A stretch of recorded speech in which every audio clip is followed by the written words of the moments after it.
İkinci Qarabağ müharibəsindən sonra Azərbaycan öz ərazi bütövlüyünü təmin etdikdən sonra, suverenitetliğini tam təsdiq etdikdən sonra Naxçıvanla olan quru sərhədimizə bir yeni baxış gündəmə gəldi.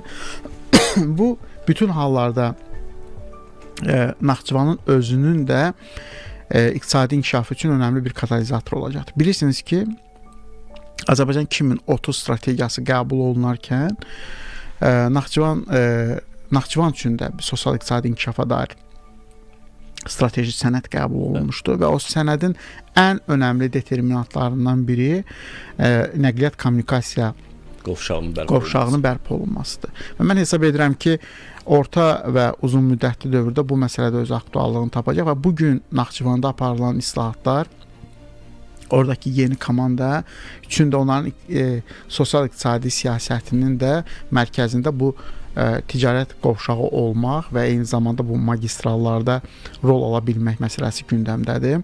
Həmçinin Naxçıvanın çox böyük enerji potensialı var.